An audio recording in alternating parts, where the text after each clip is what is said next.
ദൈവത്തിന് സ്തോത്രം. വീണ്ടും വരുന്നവനായ യേശു ക്രിസ്തുവിന്റെ നിസ്തുല്യ നാമത്തിൽ ഒരിക്കൽ കൂടി ഞാൻ എന്റെ സ്നേഹത്തെയും വന്ദനത്തെയും അറിയിക്കുകയാണ്. വചനദീപ്തി പ്രേയർസ് ഫെലോഷിപ്പിലൂടെ നമുക്ക് വീണ്ടും ഒരുമിച്ച് തിരുവചനം പഠിക്കുവാൻ ഒരവസരം കൂടി ലഭിച്ചല്ലോ. നമ്മൾ കൊലോസ്യ ലേഖനം തുടർച്ചയായി പഠിച്ചുകൊണ്ടിരിക്കുകയാണ്. ഇന്ന് നമ്മൾ കൊലോസ്യ ലേഖനം അതിന്റെ 3-ാം അധ്യായം 22 മുതൽ 25 വരെയുള്ള വേദഭാഗമാണ് പഠിക്കുവാൻ പോകുന്നത്. 3-ാം അധ്യായം ഇന്നുകൊണ്ട് നമ്മൾ തീർക്കും. കഴിഞ്ഞ ദിവസങ്ങളിലൊക്കെ നമ്മൾ ഈ 18-ാം വാക്യം മുതൽ പഠിച്ചു. 18-ാം വാക്യത്തിൽ ഭാര്യ ഭർത്താക്കന്മാരോടുള്ള നിർദ്ദേശങ്ങൾ പഠിക്കുവാൻ തക്കവണ്ണം ഇടയായി. പിന്നെ നമ്മൾ കുഞ്ഞുങ്ങളോടുള്ള നിർദ്ദേശങ്ങൾ പഠിക്കുവാനായിട്ട് ഇടയായി. പിന്നീട് മക്കൾ മാതാപിതാക്കളോട് എങ്ങനെയായിരിക്കണമെന്ന് പഠിച്ചു. പിന്നീട് നമ്മൾ 21-ാം വാക്യത്തിൽ പഠിച്ചു, പിതാക്കന്മാരെ നിങ്ങളുടെ മക്കളെ അധൈര്യപ്പെടുത്തരുത്. ഇന്നലെ നമ്മൾ പഠിച്ചത് 18-ാം വാക്യത്തിൽ ഭാര്യ ഭർത്താക്കന്മാരോടുള്ള നിർദ്ദേശങ്ങൾ. 19-ാം വാക്യത്തിൽ അത് 18ഉം 19ഉം വാക്യങ്ങൾ അങ്ങനെ പഠിച്ചു. 20-ാം വാക്യത്തിൽ മക്കൾ മാതാപിതാക്കളോട് എങ്ങനെയായിരിക്കണം എന്ന് പഠിച്ചു. 21-ാം വാക്യത്തിൽ പിതാക്കന്മാർ എങ്ങനെ മക്കളോട് വ്യവഹരിക്കണം, പിതാക്കന്മാരോടുള്ള നിർദ്ദേശങ്ങൾ നമ്മൾ പഠിച്ചു. ഇനി 22 മുതൽ നമ്മൾക്ക് വായിക്കാം. അതിൻ്റെ അകത്ത് കാണുന്നത് ദാസന്മാരോടുള്ള ഒരു പ്രബോധനമാണ്. അത് നമ്മൾക്ക് ഇന്ന് പകൽക്കാലം വളരെ സന്തോഷം നൽകുന്ന ഒരു കാര്യം കൂടിയാണ്. അത് വായിച്ചു കഴിയുമ്പോൾ നമുക്ക് ഈ 3-ാം അധ്യായം തീരും. ഞാനത് വായിച്ചു കേൾപ്പിക്കാം. 3-ാം അധ്യായം അതിന്റെ 22-ാം വാക്യം മുതൽ 25-ാമത്തെ വാക്യം വരെ. ദാസന്മാരെ, നിങ്ങളുടെ ഭൂമിയിലുള്ള യജമാനന്മാരെ സകലത്തിലും അനുസരിക്കുവീൻ. മനുഷ്യരെ പ്രസാദിപ്പിക്കുന്നവരെ പോലെ ദൃഷ്ടി സേവകളാലല്ല, കർത്താവിനെ ഭയപ്പെട്ടുകൊണ്ട് ഹൃദയത്തിൽ ഏകാഗ്രതയോടെയാണ് അനുസരിക്കേണ്ടത്. നിങ്ങൾ ചെയ്യുന്നതൊക്കെയും മനുഷ്യർക്കെന്ന പോലെയല്ല, കർത്താവിനെന്ന പോലെ മനസ്സോടെ ചെയ്യുവീൻ. അവകാശമെന്ന പ്രതിഫലം കർത്താവിൽ നിന്ന് നിങ്ങൾ പ്രാപിക്കുമെന്ന് അറിയുവീൻ. എന്തെന്നാൽ നിങ്ങൾ ശുശ്രൂഷ ചെയ്യുന്നത് കർത്താവിനാകുന്നു. തെറ്റ് ചെയ്യുന്നവന് താൻ ചെയ്ത തെറ്റിന് തക്ക ശിക്ഷ ലഭിക്കും, മുഖപക്ഷമില്ല. Price the Lord. ഇത് വളരെ ചിന്തനീയമായ ഒരു ഭാഗമാണ്. അപ്പോൾ ഈ അധ്യായത്തില് ഒടുവിലത്തെ പ്രബോധനമാണ് ദാസന്മാരോടുള്ള പ്രബോധനം. അത് എഫേസ്യ ലേഖനം 6-ാം അധ്യായം അതിന്റെ 5 മുതൽ 8 വരെയുള്ള വേദഭാഗങ്ങൾ നമുക്കൊന്നെടുത്ത് വായിക്കാം. ദാസന്മാരെ, ജലപ്രകാരം യജമാന്മാരായവരെ ക്രിസ്തുവിനെ പോലെ തന്നെ ഹൃദയത്തിന്റെ ഏകാഗ്രതയിൽ ഭയത്തോടും വിറയലോടും കൂടെ അനുസരിപ്പീൻ. മനുഷ്യരെ പ്രസാദിപ്പിക്കുന്നവരെ പോലെ സൃഷ്ടി സേവയാലല്ല, ക്രിസ്തുവിന്റെ ദാസന്മാരെ പോലെ ദൈവേഷ്ടം മനസ്സോടെ ചെയ്ത് മനുഷ്യരെയല്ല കർത്താവിനെ തന്നെ പ്രീതിയോടെ സേവിച്ചുകൊണ്ട് അനുസരിപ്പീൻ. ദാസനോ സ്വതന്ത്രനോ ഓരോരുത്തരും ചെയ്യുന്ന നന്മയ്ക്ക് കർത്താവിൽ നിന്ന് പ്രതിഫലം പ്രാപിക്കും എന്ന് നിങ്ങൾ അറിയുന്നുവല്ലോ. യജമാന്മാരെ മതി. ഹല്ലേലൂയ. അവിടെ യജമാനന്മാർക്കുള്ള കാര്യങ്ങളാണ്. ഇവിടെ അപ്പോസ്തലനായ പൗലോസ് യജമാനന്മാരോടല്ല പറയുന്നത്, മറിച്ച് ദാസന്മാരോടുള്ള ഉപദേശമാണ് ഇവിടെ പറയുന്നത്, അല്ലെ? അപ്പൊ ഈ ഭാഗത്ത് നമ്മൾ പഠിക്കുമ്പോൾ കീഴടങ്ങേണ്ടിയവർക്ക് കീഴടങ്ങിയിരിക്കണം. അത് ഭർത്താക്കന്മാരോട് പറഞ്ഞു, അല്ലെ? മക്കളോട് പറഞ്ഞു, ഭാര്യമാരോട് പറഞ്ഞു, മാതാപിതാക്കളോട് പറഞ്ഞു. ഇപ്പോൾ പറയുന്നത് ദാസന്മാരോടാണ്. Price the Lord. എന്ത് ചെയ്യണം ദാസന്മാർ? യജമാനന്മാർക്ക് കീഴടങ്ങിയിരിക്കണം. പക്ഷെ ഇവിടെ യജമാനന്മാർക്ക് നിർദ്ദേശം കൊടുക്കുന്നതിന് മുൻപേ തന്നെ ദാസന്മാരോടാ പ്രബോധനം കൊടുക്കുന്നത്. അത് നമ്മളിപ്പോൾ എഫേസ്യ ലേഖനം വായിച്ചതിൽ 8-ാം വാക്യം വരെ 9-ാമത്തെ വാക്യത്തിലാണ് അവിടെ യജമാനന്മാർക്ക് പ്രബോധനം കൊടുക്കുന്നത്. 6-ാം അധ്യായം അതിന്റെ 9-ാമത്തെ വാക്യത്തിൽ വായിക്കുന്ന യജമാനന്മാരെ, അവരുടെയും നിങ്ങളുടെയും യജമാനൻ സ്വർഗത്തിലുണ്ടെന്നും അവന്റെ പക്കൽ മുഖപക്ഷമില്ല എന്നും അറിഞ്ഞുകൊണ്ട് അങ്ങനെ തന്നെ അവരോട് പെരുമാറുകയും ഭീഷണി ഒഴിവാക്കുകയും ചെയ്യുവിൻ. അത് ഞാന് ഹല്ലേലൂയ, വളരെ സന്തോഷമുണ്ട് എനിക്കത് കേട്ടിട്ട്. ആമേൻ. എന്നാൽ യജമാനന്മാരോട് പറയുന്നതിൽ മുൻപായിട്ട് ദാസന്മാരോട് പറയുകയാണ്. അപ്പോൾ ഞാൻ ഒരു കാര്യം പറയാം. പ്രതിഫലം വാങ്ങിക്കൊണ്ടോ വാങ്ങിക്കാതെയോ ഏതൊരു ശുശ്രൂഷ ചെയ്താലും ദൈവത്തെ പ്രസാദിപ്പിക്കുന്നവരായി ചെയ്യണം. ഇത് ലോകപ്രകാരമുള്ളൊരു ദാസനോടല്ല പറയുന്നത്, ദാസൻ എന്ന വാക്കെടുത്തു കഴിഞ്ഞാൽ നമുക്ക് മനസ്സിലാകും ഇത് കർത്താവിന്റെ വേലക്കാരെ ഉദ്ദേശിച്ചാണ് ഇവിടെ പറയുന്നത്. അവന്റെ വേലക്കാർക്കുള്ള നിർദ്ദേശമാണിത്. കർത്താവിന്റെ വേലക്കാർ ഏത് ജോലിയിലും ആകട്ടെ, അവര് പ്രതിഫലം വാങ്ങിച്ചോ വാങ്ങിക്കാതെയോ കർത്താവിന്റെ വേല ചെയ്യുന്നവരായിരിക്കാം.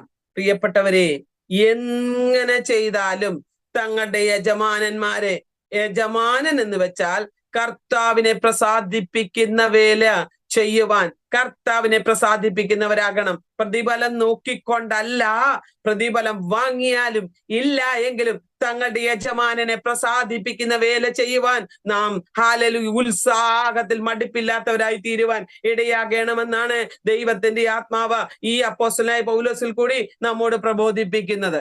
നമുക്ക് ചില വേദഭാഗങ്ങൾ ചിന്തിക്കാം. ദാസന്മാരോടുള്ള ബന്ധത്തിൽ അവർക്ക് ചില പ്രബോധനങ്ങൾ കൊടുത്തിട്ടുണ്ട്. ദാസന്മാർ എങ്ങനെയൊക്കെ ആയിരിക്കണം നമുക്ക് വായിക്കാം. 1 പത്രോസിന്റെ ലേഖനം 2-ാം അധ്യായം അതിന്റെ 18-ാമത്തെ വേദഭാഗം ഒന്ന് വായിച്ചാട്ടെ. വേലക്കാരോ പൂർണ്ണ ഭയത്തോടെ യജമാനന്മാർക്ക് നല്ലവർക്കും ശാന്തന്മാർക്കും മാത്രമല്ല മൂർഖന്മാർക്കും കൂടെ കീഴടങ്ങിയിരിപ്പീൻ. അപ്പോൾ അവൻ എല്ലാവർക്കും എന്തായിരിക്കണം? കീഴടങ്ങിയിരിക്കുന്നവരായിരിക്കണം. 2-ാം അധ്യായം 18-ാം വാക്യത്തിൽ വേലക്കാരെ എന്ന് വിളിച്ച പറഞ്ഞിരിക്കുന്നത് അല്ലെ? അവിടെ ദാസന്മാരെ, വേലക്കാരെ, ഇത് രണ്ടും കർത്താവിന്റെ വേലയിലായിരിക്കുന്നവർക്ക് വേണ്ടിയാ. പൂർണ്ണ ഭയത്തോടെ യജമാനന്മാർക്ക്, അതേ നല്ലവർക്ക്, ശാന്തന്മാർക്ക് മാത്രമല്ല കഠിന മനസ്സുള്ളവർക്കും കൂടി കീഴ്പ്പെട്ടിരിക്കണം. സ്തോത്രം. ആർക്കൊക്കെ? ദൈവദാസന്മാർ, ദൈവ വേലക്കാർ.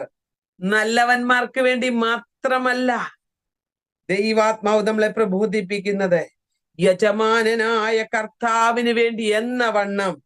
ഹല്ലേലൂയ. നമ്മുടെ അധികാരികൾക്ക് പോലും കീഴ്പ്പെട്ടിരിക്കണമെന്നാ പറയുന്നത്.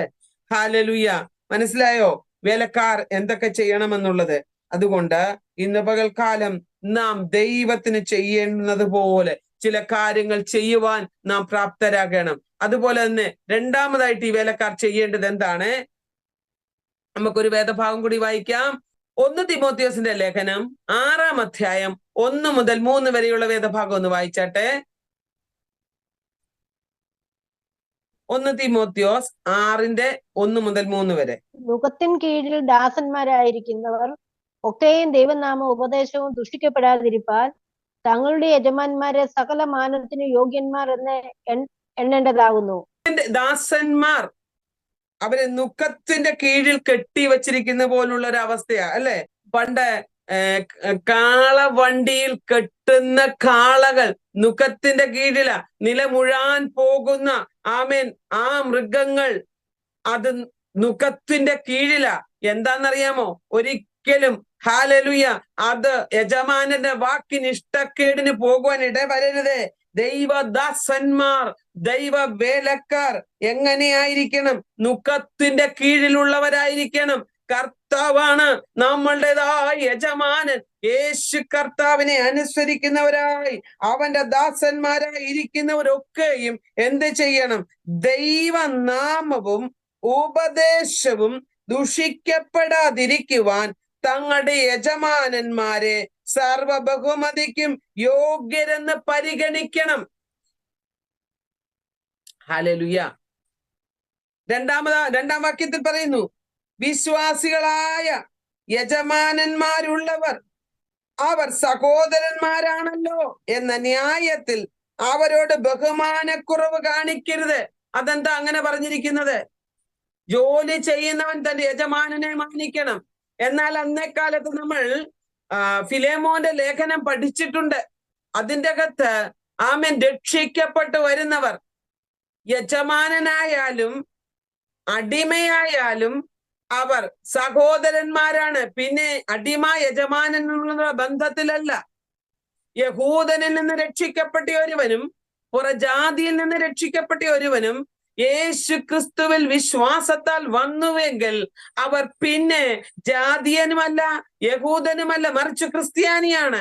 അങ്ങനെയെങ്കിൽ ഇവിടെ പറയുകയാണ്, ദൈവത്തിന്റെ ആത്മാവ് പറയുന്ന അവരെല്ലാം സഹോദരന്മാരാണ്. ഈ ന്യായത്തിൽ അവരോട് ബഹുമാനക്കുറവ് കാണിക്കരുത്.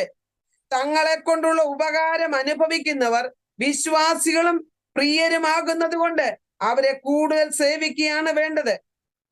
ഇത് നീ പഠിപ്പിക്കുകയും പ്രബോധിപ്പിക്കുകയും ചെയ്യുക.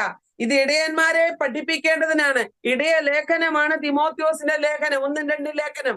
അപ്പോൾ ഇടയന്മാരെ പഠിപ്പിക്കുവാനാണ് അപ്പോസ്തലനായ പൗലോസ് ആമേൻ ഈ ലേഖനം ഇവിടെ എഴുതുന്നുവെങ്കിൽ അപ്പോസ്തലനായ പൗലോസിനോട് പറയും, നീ അവരെ പഠിപ്പിക്കണം.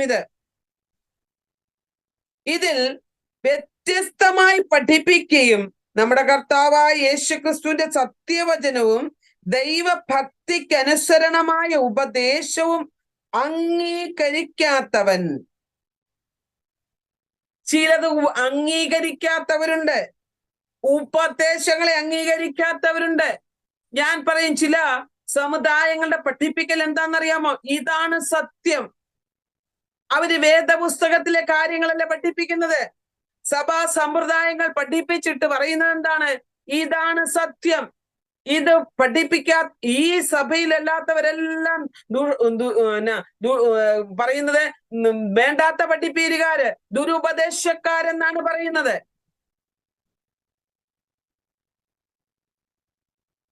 അങ്ങനെയെങ്കിൽ ദുരുപദേശമല്ല, അവർ ദുരുപദേശമാണ് പഠിപ്പിക്കുന്നത്.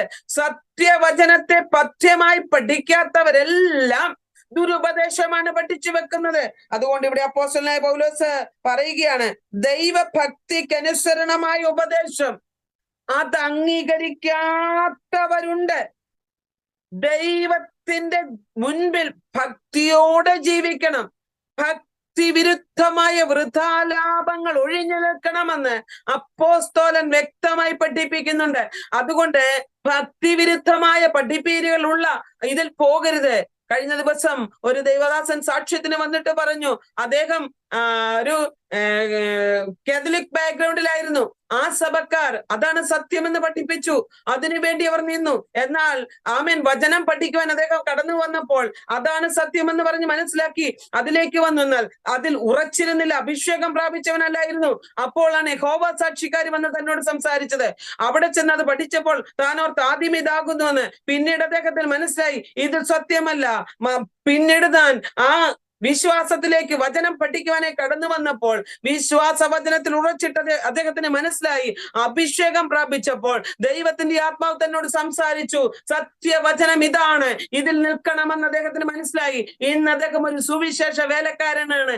ആദിവാസികളുടെ ഇടയിൽ കർത്താവിന് വേണ്ടി അധികമായി പ്രയോജനപ്പെടുന്നു. 36 വർഷമായിട്ട് കർത്താവിന് വേണ്ടി ആമേൻ വറ്റുചാരായവും മറ്റും ഉണ്ടാക്കി നശിച്ച് ആമേൻ വലിയ കുടിയനും വെറിയനും ഹല്ലേലൂയ അടിയനും അടിക്കാരനും അക്രമിയുമായി ജീവിച്ചവൻ ദൈവത്തെ അറിഞ്ഞ് ദൈവകൃപയിൽ കടന്നു വന്നപ്പോൾ ഇന്ന് ഹല്ലേലൂയ മനം മാറി കർത്താവിന് വേണ്ടി അനേകരെ ദൈവ സന്നിധിയിലേക്ക് ഇങ്ങനെയുള്ളവരെ തിരിച്ചു കൊണ്ടുവരുന്ന വേലക്കാരനായി മാറുവാനിടയായി. ഞാൻ സാക്ഷ്യകൂടാരത്തിൽ സാക്ഷ്യങ്ങൾ പറയുന്നുണ്ട്. അതിലൊരു ദൈവദാസന്റെ കാര്യമാണ് ഞാൻ പറഞ്ഞത്. സാക്ഷ്യകൂടാരത്തിൽ കയറി ആമേൻ ഈ സാക്ഷ്യങ്ങൾ കേൾക്കണം പ്രിയപ്പെട്ടവരെ. അനേക സാക്ഷ്യങ്ങൾ ഹല്ലേലൂയ കേൾക്കുവാനിടയാകുന്നുണ്ട്. സുവിശേഷ വേലയിൽ എങ്ങനെ വന്നു, സുവിശേഷ വേലയിൽ എങ്ങനെ ത്യാഗം സഹിച്ചു നിൽക്കുന്നു, ഹല്ലേലൂയ ആമേൻ ദൈവനാമ മഹത്വത്തിന് വേണ്ടി എങ്ങനെ ജീവിക്കുന്നു. തങ്ങളുടെ അനുഭവ സാക്ഷ്യങ്ങൾ ഓരോരുത്തരും പറയുമ്പോൾ കണ്ണിൽ നിന്ന് കണ്ണീർ കണങ്ങൾ ഇറ്റിറ്റ് വീഴുവാനിടയാകും. ദൈവം അത്രമാത്രം മനസ്സിന് മാറ്റം കൊടുത്തിട്ട് അവരെ കൃപയിലേക്ക് കൊണ്ടുവന്നുവെങ്കിൽ അനേകരെ ഈ സത്യ വെളിച്ചത്തിലേക്ക് കൊണ്ടുവരുവാൻ ദൈവം അവരെ ഉപയോഗിച്ചുകൊണ്ടിരിക്കുകയാണ്. അതുകൊണ്ട് സത്യവചനത്തെ അനുസരിക്കാത്തവരുണ്ട്. ഹല്ലേലൂയ. മാത്രമല്ല ഒന്നും തിരിച്ചറിയാതെ തർക്കത്തിന്റെയും വാഗ്വാദത്തിന്റെയും രോഗം ബാധിച്ച് അഹങ്കരിക്കുന്നവരുണ്ട്. അവയാൽ ഉണ്ടാകുന്നതാണ് അസൂയ, കലഹം, ദുർഭാഷണം, ദുസ്സംശയം, ദുർബുദ്ധികളും സത്യത്തെ ത്യജിക്കുന്നവരായ മനുഷ്യരുടെ വ്യർത്ഥവാദം എന്നിവ ഉളവാകുന്നു. അവർ ദൈവഭക്തി ആദായ ആക്കുന്നു എന്ന് വിചാരിക്കുക. അപ്പൊ ദൈവഭക്തി ആദായ സൂത്രമാക്കുന്നവരും ഉണ്ട്. ഞാൻ ഒരു കാര്യം പറയാം, വേലക്കാരൻ കൂലിക്ക് യോഗ്യനാണ്. എന്നാൽ ദൈവസന്നിധിയിൽ ദൈവവേലക്കിറങ്ങിയിട്ട് കൂലി പ്രതീക്ഷിച്ച് ചെയ്യരുത്.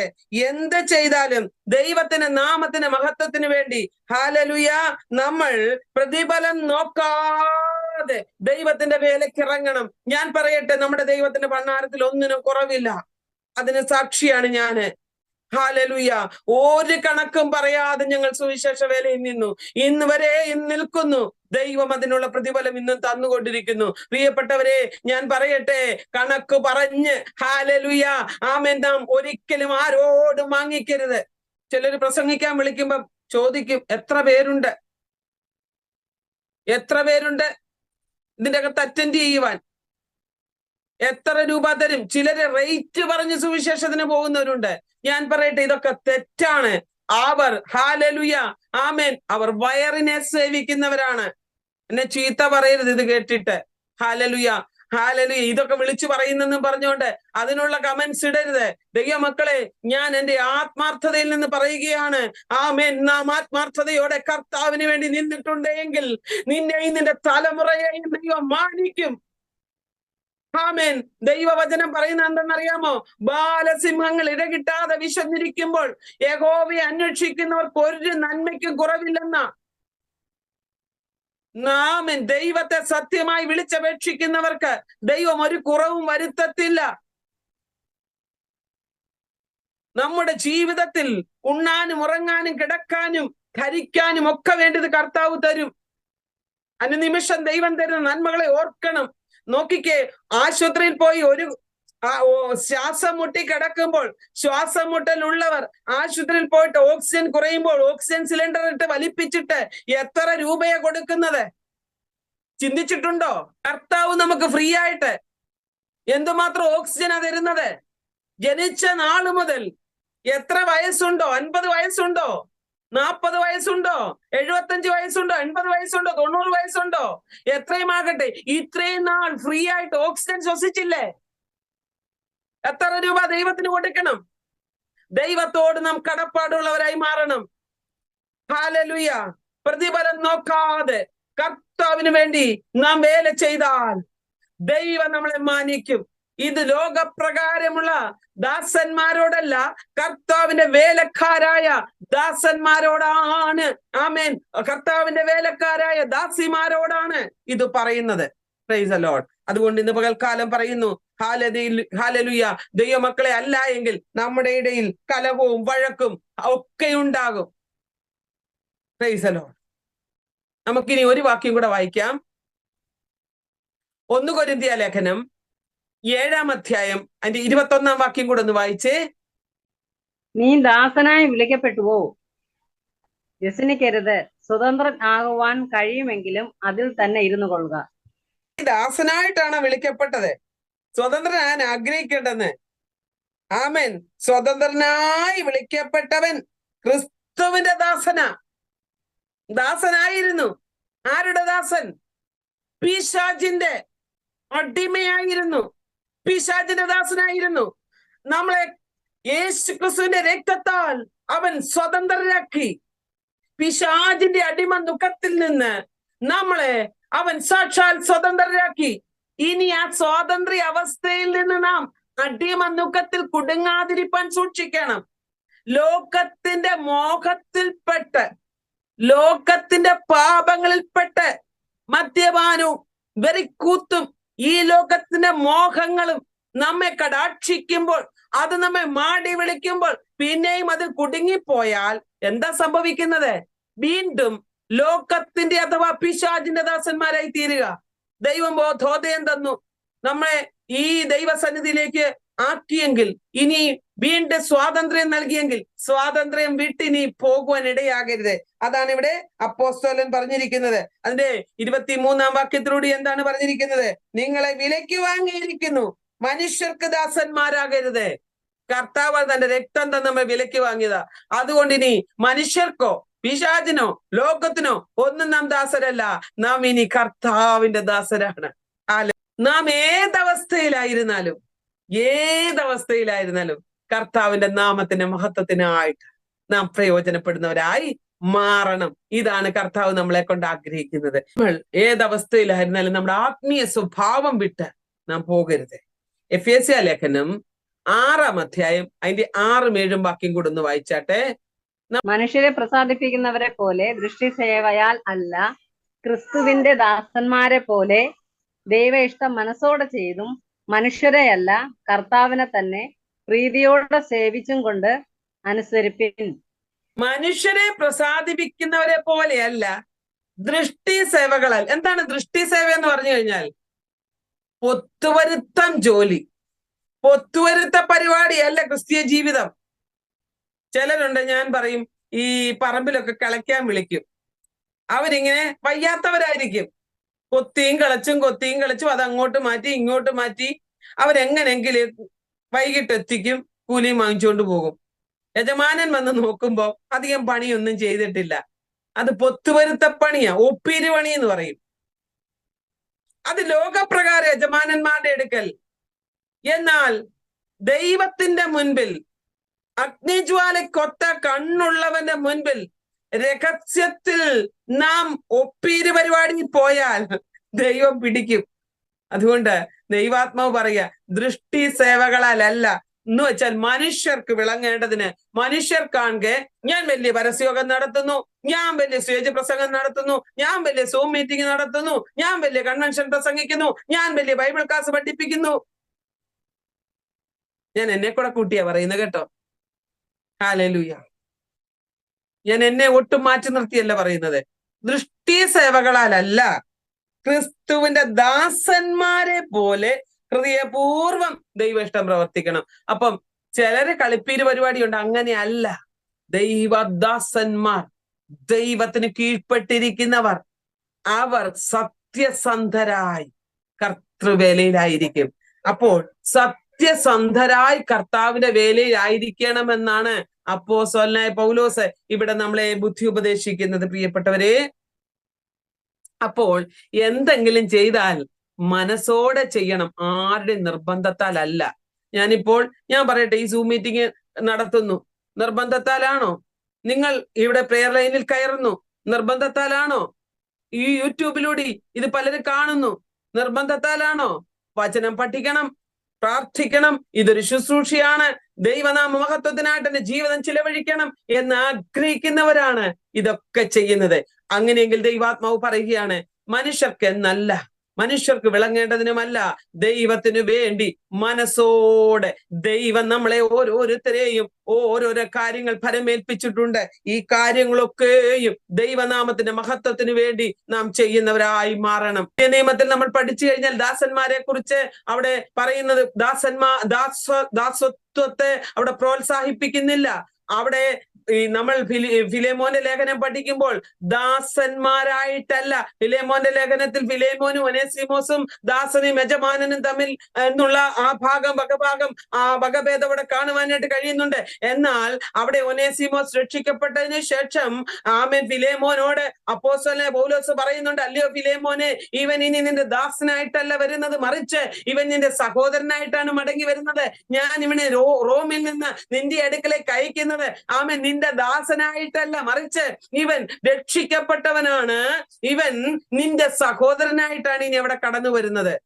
നമ്മൾ ഫിലേമോന്റെ ലേഖനം പഠിച്ചതാ അല്ലേ?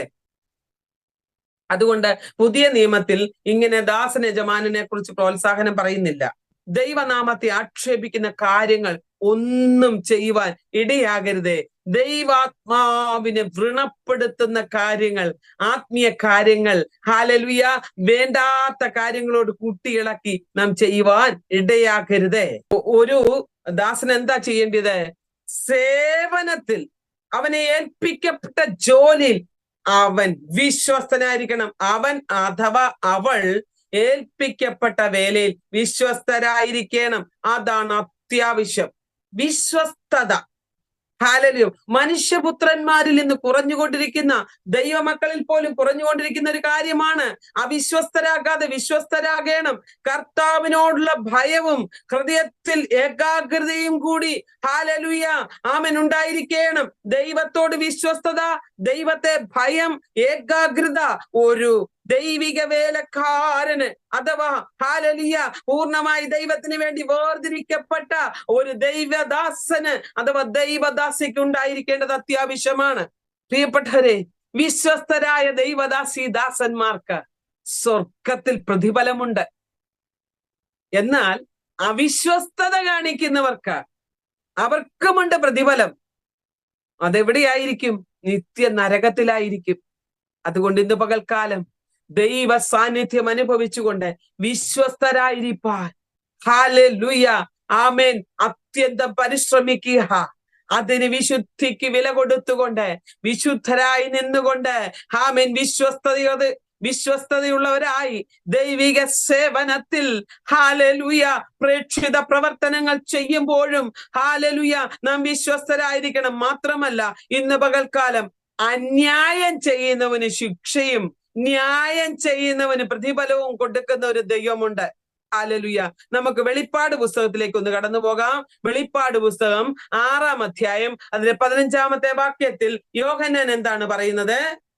ഭൂമിയിലെ രാജാക്കന്മാരും മഹത്വക്കളും സഹസ്രാധിപന്മാരും ധനവാന്മാരും ബലവാന്മാരും സകല ദാസന്മാരും സ്വതന്ത്രനും ഗുഹകളിലും മലപ്പാറകളിലും ഒളിച്ചുകൊണ്ട് ലോകങ്ങളോടും പാറകളോടും ഞങ്ങളുടെ മേൽ വീഴുവിൻ, സിംഹാസനത്തിൽ ഇരിക്കുന്നതിന്റെ മുഖം കാണാതെ വണ്ണം കുഞ്ഞാടിന്റെ കോപം തട്ടാതെ വണ്ണം ഞങ്ങളെ മറയ്ക്കുവീൻ. ഹല്ലേലൂയ. മഹാകോപ ദിവസമുണ്ടാകും. അതുകൊണ്ട് ഇന്ന് പകൽക്കാലം ഞാൻ പറയട്ടെ, നീതിമാനായ ദൈവം തമ്പുരാൻ സകല ദാസന്മാരോടും സകല യജമാനന്മാരോടും ന്യായമായി കണക്ക് ചോദിക്കുന്ന നാൾ വരുന്നു. ന്യായമായി കണക്ക് ചോദിക്കുന്ന നാൾ വരുന്നുണ്ട്. അതുകൊണ്ട് ഇന്ന് പകൽക്കാലം, ഹല്ലേലൂയ, സ്വർഗത്തിനും ഭൂമിക്കും നാഥനായ കർത്താവിന്റെ നാമത്തിന് വേണ്ടി വിളിക്കപ്പെട്ടവർ ദൈവനാമ മഹത്വത്തിന് വേണ്ടി വിശ്വസ്തരാകേണം. ഹല്ലേലൂയ. കർത്താവിനോടുള്ള ഭയത്തിൽ അവന്റെ വേല ചെയ്യണം. ഹൃദയത്തിലെ ഏകാഗ്രത വിട്ട്, ഹല്ലേലൂയ, വഷളായി പോകാതെ ദൈവവചനത്തിന്റെ വ്യവസ്ഥയിൽ നിന്നുകൊണ്ട് വേല ചെയ്യുന്നവരായി മാറണം. ഹല്ലേലൂയ. ഇതാണ് ദാസന്മാർക്ക് വേണ്ടി കർത്താവ് നൽകിയിരിക്കുന്ന പ്രമാണങ്ങളും കൽപ്പനകളും. Price the Lord. ഹല്ലേലൂയ. ഇന്ന് പല ദാസന്മാരും പല വേലക്കാരും ചെയ്യുന്ന എന്താണെന്നറിയാമോ? എനിക്കിത് പറയാതിരിക്കാനും പറ്റത്തില്ല. പലപ്പോഴും പൊതുലോകത്തിലും സഭാതലത്തിലും ഒക്കെ അവർ വളരെ മാന്യമായി കാണപ്പെടുന്നവരാണ്. ഞാൻ എല്ലാവരുടെയും കാര്യമല്ല പറയുന്നത്. പൊതുസ്ഥലങ്ങളിലും സഭാതലത്തിലുമൊക്കെ ഉന്നത സ്ഥാനങ്ങൾക്ക് ഉണ്ട്, മാന്യമായി അവർ പ്രയോജനപ്പെടുന്നവരാണ്. എന്നാൽ തങ്ങളുടെ കുടുംബത്തിലെ കടപ്പാടുകളെ നിവർത്തിക്കാതെ പൈശാചിക സ്വഭാവികളാകാറുണ്ട്. ഇതൊരു കാലത്ത് നന്നല്ല ദൈവമക്കളെ. സ്വന്തം കുടുംബത്തെ നന്നായി നോക്കണം. ഭാര്യമാർ, ഭർത്താക്കന്മാർ, മക്കൾ, മാതാപിതാക്കൾ, ദാസന്മാർ, യജമാനന്മാർ എന്നിവർ തങ്ങളുടെ സ്വന്തം കുടുംബത്തിൽ ആദ്യം ഭക്തി കാണിക്കണം. 1 തീമോത്തിയോസിന്റെ ലേഖനം 5-ാം അധ്യായം അതിന്റെ 4-ാമത്തെ വേദഭാഗത്തേക്ക് നമുക്കൊന്ന് കടന്നു വരാം. വല്ല വിധവയ്ക്കും പുത്രപൗത്രന്മാർ ഉണ്ടെങ്കിൽ അവർ മുമ്പേ സ്വന്തം കുടുംബത്തിൽ ഭക്തി കാണിച്ച് അമ്മയപ്പന്മാർക്ക് പ്രത്യുപകാരം ചെയ്യുവാൻ പഠിക്കട്ടെ. ഇത് ദൈവസന്നിധിയിൽ പ്രസാദകരമാകുന്നു. ദൈവസന്നിധിയിൽ പ്രസാദമായുള്ള വേല അതാ. ഞാൻ പറഞ്ഞല്ലോ, കുടുംബത്തിലെ, ഹല്ലേലൂയ, മക്കളും മാതാപിതാക്കളും, ഹല്ലേലൂയ, എവിടെയായിരുന്നാലും ആമേൻ, അവർ വിശ്വസ്തരായിരിക്കണം. തങ്ങളുടെ സ്വന്തം കുടുംബത്തിൽ ഭക്തി, പുറത്തുപോയി എത്ര ഭക്തി കാണിച്ചിട്ടും വീട്ടിൽ നമ്മള് സാക്ഷ്യമില്ലെങ്കിലുള്ള അവസ്ഥ തന്നെ അല്ലെ? നമ്മുടെ കുടുംബത്തിൽ, എന്നെ കുറിച്ച് എന്റെ കുടുംബത്തിൽ സാക്ഷ്യമില്ലെങ്കിൽ ഞാൻ ഇവിടെ ഇരുന്നുകൊണ്ട് ഈ സൂം പ്ലാറ്റ്ഫോമിൽ ഇരുന്നുകൊണ്ട് നിങ്ങളോട് പ്രസംഗിച്ചിട്ട് എന്താ കാര്യം ഇരിക്കുന്നത്? ഞാൻ എന്റെ വീട്ടിലിരുന്നുകൊണ്ടാണ് ഈ കാര്യങ്ങളെല്ലാം ചെയ്യുന്നത്. എനിക്ക് പ്രാഗൽഭ്യമില്ല എങ്കിൽ എനിക്ക് പ്രസംഗിക്കാൻ പറ്റുമോ? ഞാൻ പറയട്ടെ, പ്രാഗൽഭ്യമില്ലാതെ, ഹല്ലേലൂയ, നാം എന്തെങ്കിലും കാട്ടിക്കൂട്ടിയാൽ ദൈവമക്കളെ അതിൽ ദൈവം പ്രസാദിക്കുന്നില്ല. ഹല്ലേലൂയ, ദൈവം അതിൽ കണക്കിടുന്നില്ല. അതുകൊണ്ട് ഹൃദയാന്തർഭാഗത്തെ സത്യമല്ലോ ദൈവം ഇച്ഛിക്കുന്നത്. ഹല്ലേലൂയ, ആമേൻ. ദാവീദ് പ്രാർത്ഥിക്കുന്നുണ്ട്, എന്റെ ഹൃദയാന്തര ഭാഗത്ത് സത്യമല്ലോ ദൈവം എന്ന് ഇച്ഛിക്കുന്നത്. എന്റെ ഹൃദയത്തിൽ സത്യവും ജ്ഞാനവും നീ, ഹല്ലേലൂയ, വർദ്ധിപ്പിച്ചു തരണമേ. അങ്ങനെ പ്രാർത്ഥിക്കുന്നുണ്ട്. അങ്ങനെയെങ്കിൽ ഹൃദയാന്തർഭാഗത്തിലുള്ള ഭക്തി, പരസ്പരം ഉള്ള കടപ്പാടുകൾ നിവർത്തിക്കുന്നതിലൂടെ ആദ്യം അത് സ്വന്തം ഭവനത്തിൽ വെളിപ്പെടട്ടെ. സ്വന്തം ഭവനത്തിൽ ഒന്നുമില്ലാതെ സ്വന്തം ഭവനത്തെ നേടാതെ കരയും കടലും താണ്ടി അനേകരെ ഹാലലുയ ഞാൻ പറയും നിത്യ നരകത്തിൽ കൊണ്ടെത്തിക്കാൻ പോവുകയാണ്. സ്തോത്രം. അതുകൊണ്ട് ഇന്ന് പകൽക്കാലം ഹാലലുയ കർത്താവിന് വിധേയപ്പെടാൻ നാം മനസ്സ് വെക്കണം. അതുകൊണ്ട് ആ തിരുവചനം പറയുന്നു, ഒരുവൻ ക്രിസ്തുവിലായാൽ അവൻ പുതിയ സൃഷ്ടി അത്രേ, പഴയത് കഴിഞ്ഞുപോയി, ഇതാ സകലതും പുതുതായി തീർന്നിരിക്കുന്നു. ക്രിസ്തുവിലായാൽ കർത്താവിലായാൽ പുതിയ സൃഷ്ടിയാകണം. പഴയ സ്വഭാവങ്ങളെല്ലാം അതിന്റെ രാഗമോഹങ്ങളോടുകൂടി കുഴിച്ചണം. അതുകൊണ്ട് ഈ പുതു മനുഷ്യനെ പ്രാപിച്ചിരിക്കുന്നവ നാം ഓരോരുത്തരും ഒരുത്തൻ ക്രിസ്തുവിലായാൽ അവൻ പുതിയ സൃഷ്ടിയാണ്. അതുകൊണ്ട് ഈ ലോകം കൊണ്ട് ജഡപ്രകാരമുള്ള ബന്ധങ്ങളും കടമകളും അവസാനിക്കുന്നില്ല. നമ്മുടെ യജമാനൻ നോക്കുമ്പോൾ ഹാലലുയ ദൃഷ്ടി സേവ യജമാനൻ നോക്കുമ്പോൾ മാത്രം ഊർജിതമായി വേല ചെയ്യുന്നവരെ പോലെ അല്ല. ആമേൻ. ജോലി നമ്മളൊരു കെട്ടിടം പണി വന്നിരിക്കട്ടെ, അതിന് ജോലിക്കാർ അതിന്റെ ഉടമസ്ഥൻ വന്നു നിൽക്കുമ്പോൾ ഭയങ്കര പണിയായിരിക്കും. അല്ലാത്തപ്പോൾ അവര് വെള്ളം കുടിച്ചും സിഗരറ്റ് വലിച്ചും ഒക്കെ മാറിപ്പോയിരുന്ന് വർത്താനം പറഞ്ഞിരിക്കും. ചിലര് കോള് ചെയ്യും. യജമാനൻ കണ്ടാലും കണ്ടില്ലെങ്കിലും ഹല്ലേലൂയ യജമാനന് വേണ്ടി പ്രയോജനപ്പെടുന്നവരായിരിക്കണം. അഗ്നിജ്വാലയ്ക്കൊത്ത കണ്ണുള്ളവനായി, അവനുറങ്ങാത്തവനായി, മയങ്ങാത്തവനായി നമ്മെ നോക്കിക്കൊണ്ടിരിക്കുക. അവന്റെ രണ്ട് കണ്ണുകൾക്ക് മുൻപിൽ നാം ഇന്ന് പകൽക്കാലം ദൈവമക്കളെ അവനെ പറ്റിക്കുന്നവരായി ആമേൻ വേല ചെയ്യുന്നവരല്ല.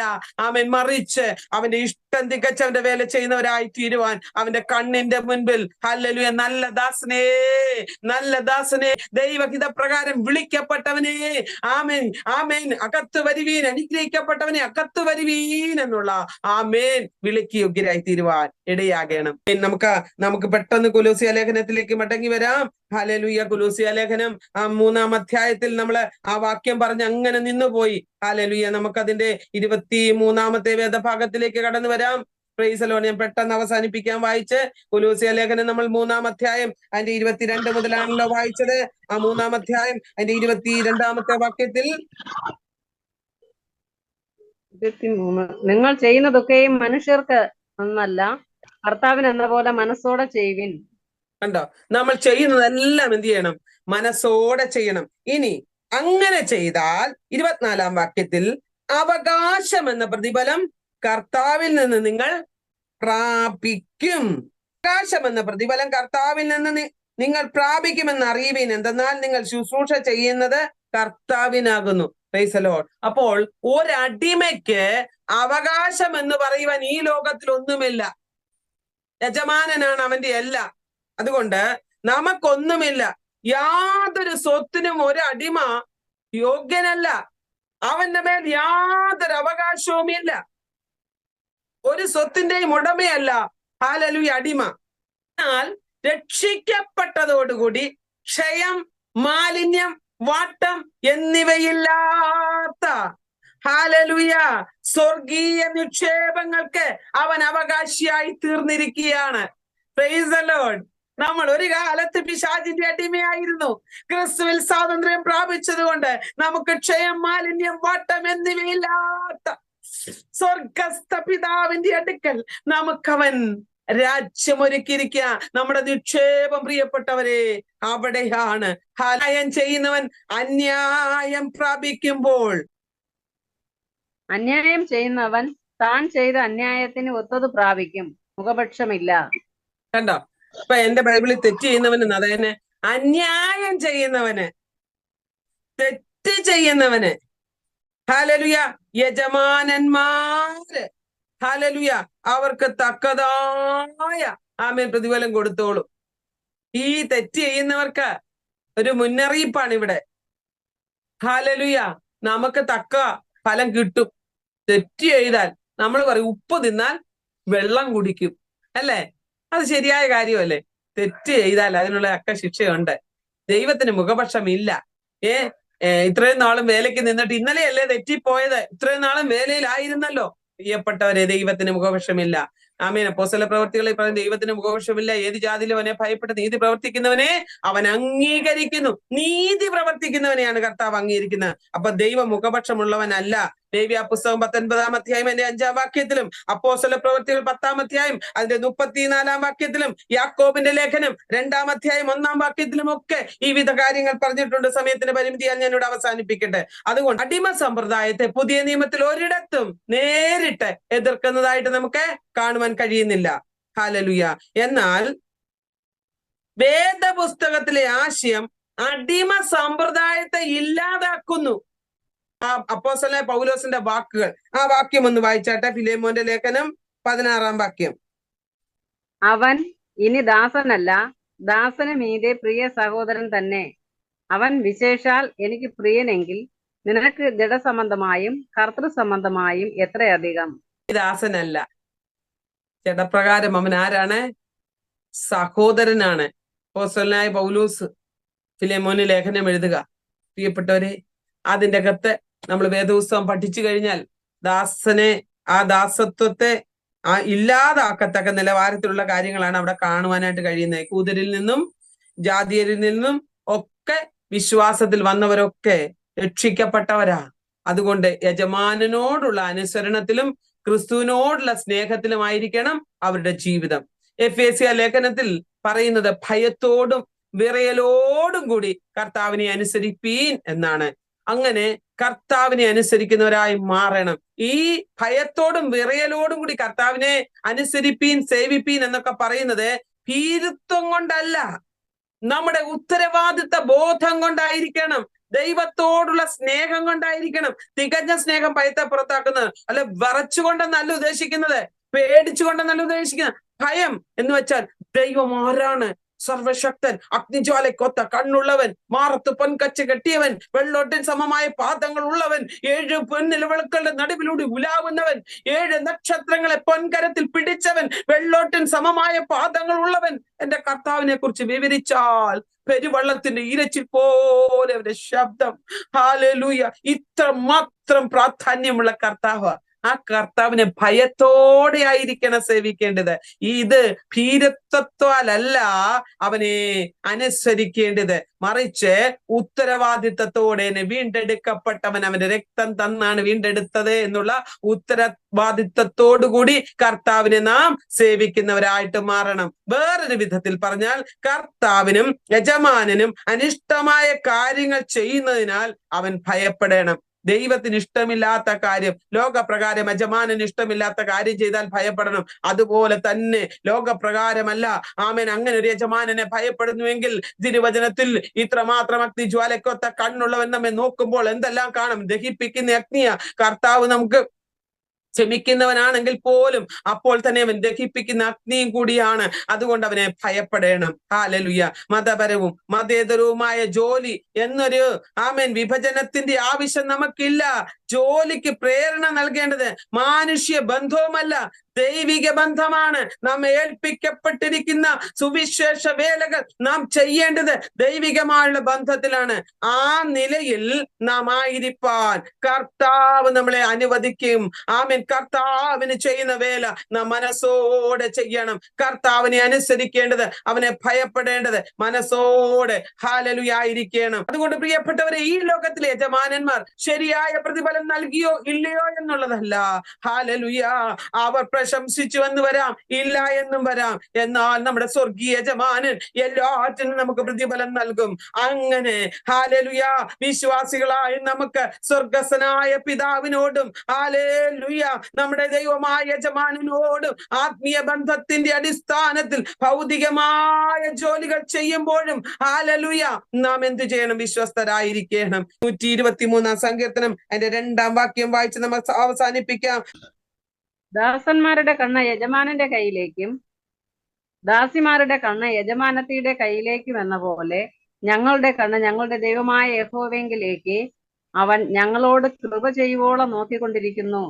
കർത്താവ് നമുക്ക് കൃപ നൽകുവോളം ദാസന്റെ കണ്ണ് യജമാനന്റെ പക്കലേക്കും ദാസിയുടെ കണ്ണ് യജമാനത്തിയുടെ പക്കലേക്കും എന്ന പോലെ. ഹല്ലേലൂയ. ഇന്ന് പകൽക്കാലം നാം ദാസനും ദാസിയുമില്ല മക്കളാണ്. ആ പദവി നമുക്ക് തന്നിരിക്കുമ്പോൾ പ്രിയപ്പെട്ടവരെ, ഇന്ന് പകൽക്കാലം വിശ്വസ്തരായി അപ്പനെ ഹല്ലേലൂയ മക്കൾ ബഹുമാനിച്ച് ഭയപ്പെടുന്നത് പോലെ നമ്മുടെ സ്വർഗസ്ഥ പിതാവിനെ ബഹുമാനിച്ച് ഭയപ്പെട്ട് അവന്റെ വേലയിൽ വർദ്ധിച്ചു വരുവാൻ കർത്താവ് നമ്മളെ സഹായിക്കട്ടെ. ഇന്ന് 3-ാം അധ്യായം നമുക്ക് കംപ്ലീറ്റ് ചെയ്തു. ദൈവം അനുവദിച്ചാൽ നാളെ നമ്മൾ 4-ാം അധ്യായത്തിലേക്ക് പ്രവേശിക്കും.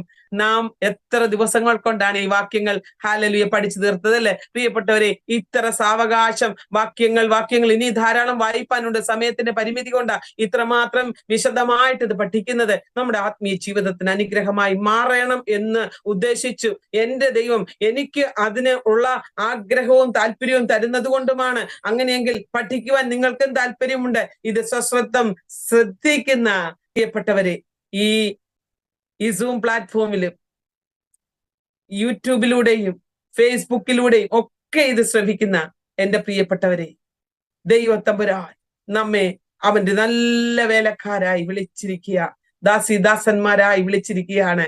വിശ്വസ്ത ദാസനെ, അനുഗ്രഹിക്കപ്പെട്ട ദാസനെ, ദാസിയെ, അകത്ത് വരുമെന്നുള്ള ഇമ്പ ശബ്ദത്തിന് നമുക്ക് യോഗ്യരാകാം.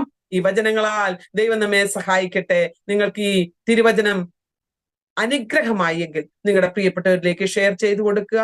ഈ ചാനൽ സബ്സ്ക്രൈബ് ചെയ്യാതെയാണ് ആരെങ്കിലും ഇതുവരെ ഈ തിരുവചനം കേൾക്കുന്നുവെങ്കിൽ സബ്സ്ക്രൈബ് ചെയ്യണം, ലൈക്ക് ചെയ്യണം.